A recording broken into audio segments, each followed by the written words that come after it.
Hi, welcome back to Gearjunkies TV and a new video. Today we're going to take a look at the Korg Arp 2600M synthesizer.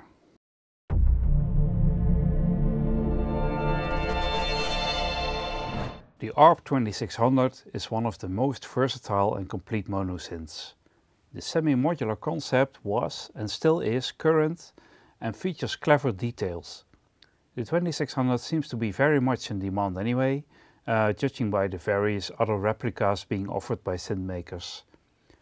And Korg also released it as an official ARP license some time ago in a limited edition.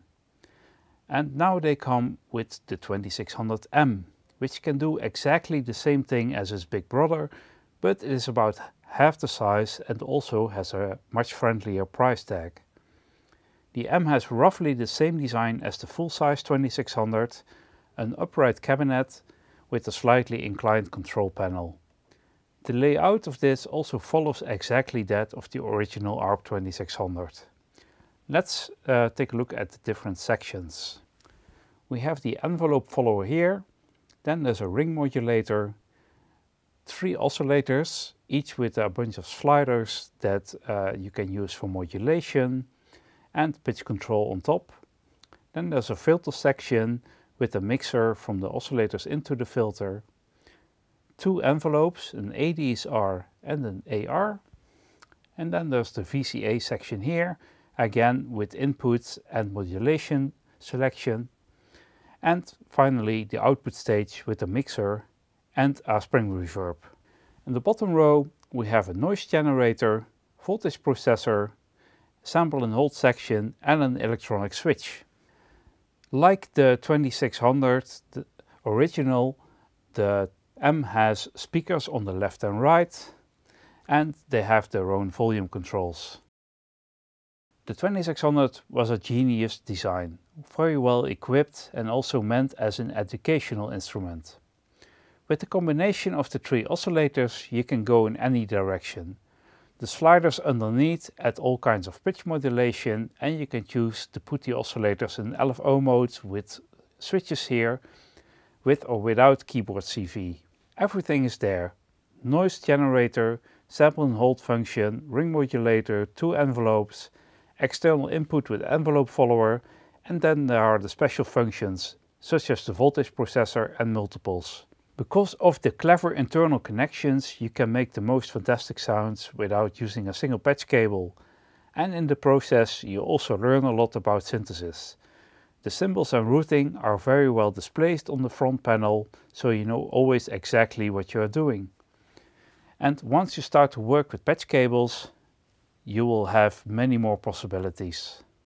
On the side are 2 jack outputs, a MIDI input with dip switches for channel settings, and a USB-A and USB-B connector. With the first one you can connect a USB keyboard, and the other one is to connect the 2600M to a computer as a MIDI device. A special feature of the 2600 is that it could be used in duophonic mode. This was achieved by sending the value of the lowest note to the CV1 output and the highest to the CV2 output from the keyboard.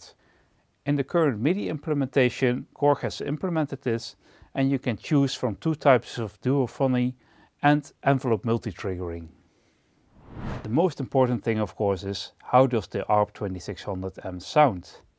As with so many legendary vintage synthesizers, there's no one that sounds alike among the originals.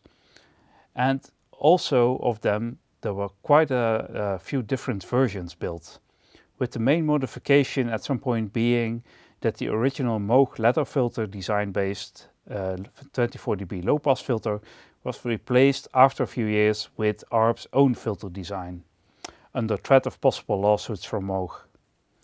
The 2600M has both these filters on board, so you can switch between them.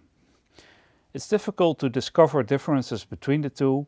If you send a bit more volume into the filter, you can hear some kind of overdrive in the ladder filter. Also the resonance curve is slightly different between the two, and it will mainly depend on the type of sound which filter comes out best. I will let you listen to the filter.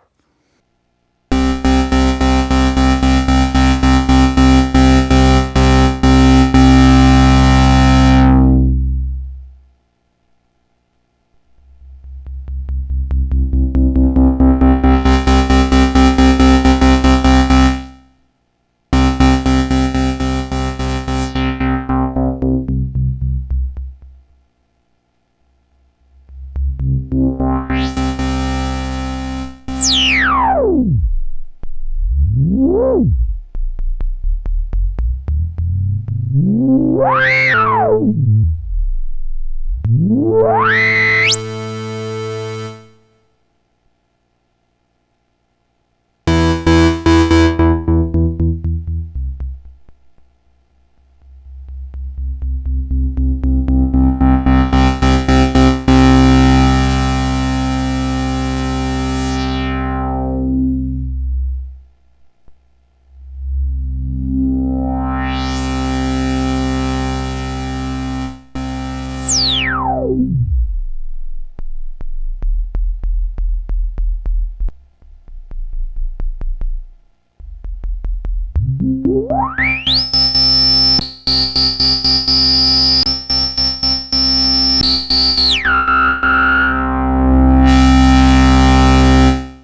was able to compare the oscillators of those of a very good ARP 2600 replica, and then you can hear that the Korg is quite a bit tighter.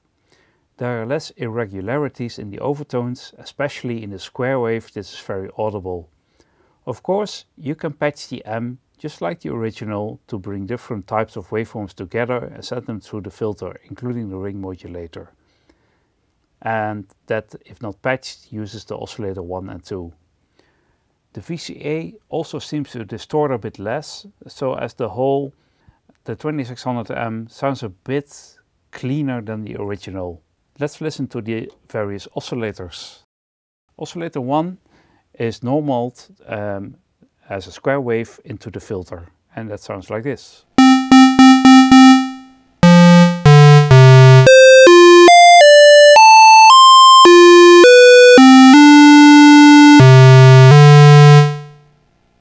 Oscillator 2 is normaled as a variable pulse width square wave, and it sounds like this.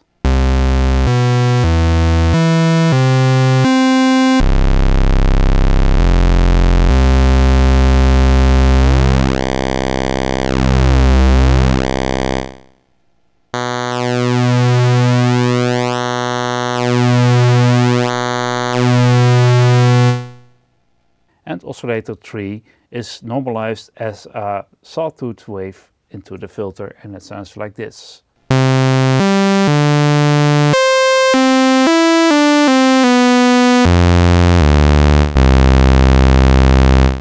The ring modulator is also normaled to the filter input, and it sounds like this.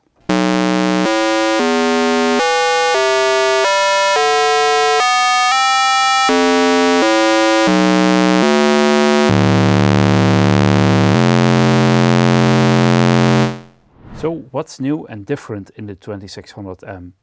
Korg has used a different kind of ADSR of the envelope.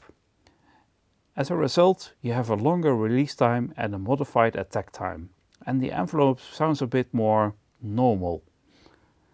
You may wonder if this adjustment was really necessary, since it was a deliberate design choice in the original that you could work with patch cables and combinations of the AR envelope with the ADSR to achieve the same and many other curves.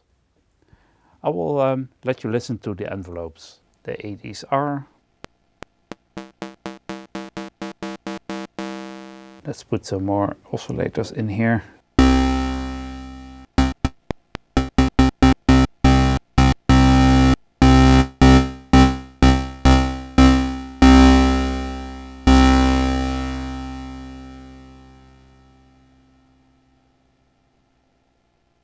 And the AR.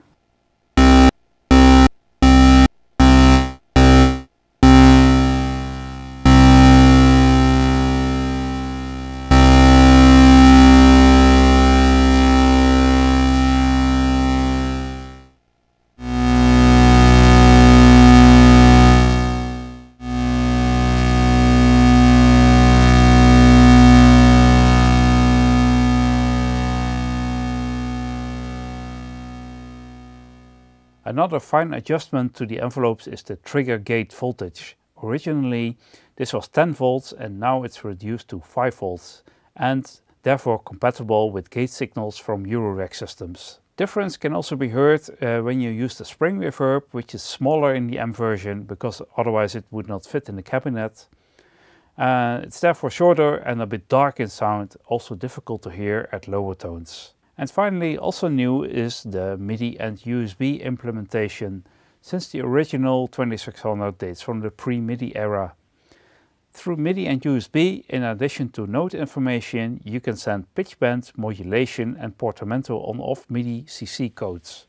This allows a limited amount of automation to be sent to the 2600M when it's connected to a DAW. Unfortunately, the 2600M does not respond to MIDI clock, something that would have benefited the sample and hold function, for example.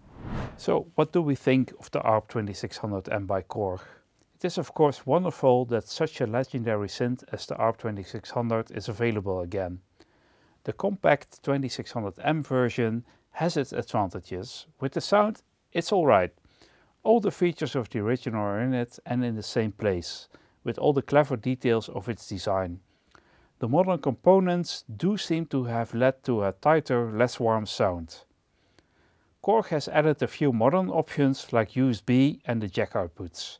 But somewhere it's also a bit of disappointing that they did not dare to go any further, for example by replacing the speakers with extra CV tools. The Korg Arp 2600M is a successful remake of with some typical Korg touches that will appeal to all synth lovers and still inspires after all this time, and also fits into a modern computer setup. But perhaps best of all, it is an excellent tribute to the creator Alan R. Perlman, who gave us a fantastic synthesizer with the ARP 2600. Thank you for watching. We hope you enjoyed the video, and if you did, please give us a thumbs up below it. And don't forget to subscribe to our channel. We'll see you next time.